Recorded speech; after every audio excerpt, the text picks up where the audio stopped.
Hi, this is Kim Ironman from EcoBeneficial, bringing you more useful landscape tips to improve our environment. Shade's a really important part of nature, and sometimes we give up on shade gardening because we don't know what to plant. Fact of the matter is there are many native species that do really well in shade and are very important to our wildlife species. I'm here at the New York Botanical Garden, and as you can see in their native shade garden, there's a lot going on with many native plants that you can use successfully in your own landscape. Let's take a look. One of our statuesque plants in the woodland garden is this Solomon seal, Polygamy biflorum, and it has really a nice arching stem with these beautiful bell-shaped flowers that hang down, and those flowers are bee pollinated. Now in the late summer the flowers will be followed by little round fruits that look sort of like blueberries. They're not edible to humans, by the way. It's a beautiful plant and a great addition to woodland garden. A plant that looks very much like Solomon seal is actually false Solomon seal, also known as Solomon's plume. And instead of having those bell-shaped flowers that hang down as you would find on Solomon seal, you have this beautiful plume that extends from the plant. Now that plume is followed by small red berries in the summer to fall, and it's another really beautiful woodland native. A group of reliable plants for the shade garden are Heuchera, also known as alum root. This one is Heuchera Villosa, hairy alum root, and it's a tough little plant.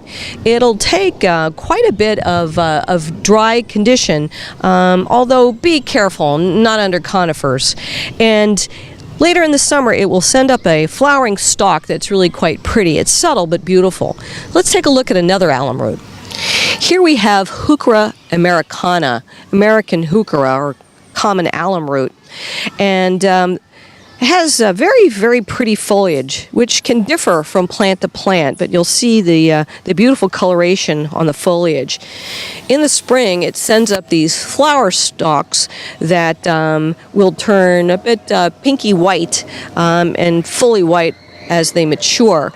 It's another plant for the shade garden that can take a fairly dry condition, again, not under conifers. So many people try to grow turf grass in shade. Well, you know I'm not much of a fan of turf grass anyway, but don't try to grow it in shade. Instead, use some of our native ground covers that work really well in a shady condition.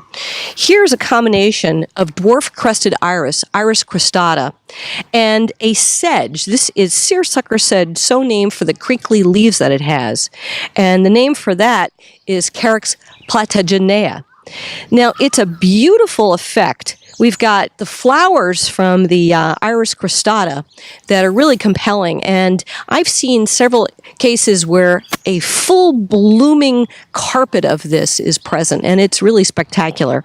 And the sedge is also a flowering plant. It's a low-growing grass-like plant that sends up flower spikes in spring and can be a food source for some of our birds. So think about some native ground covers for your shady woodland garden. This is Kim Ironman from EcoBeneficial. Thanks for watching. For more useful tips, please visit www.ecobeneficial.com.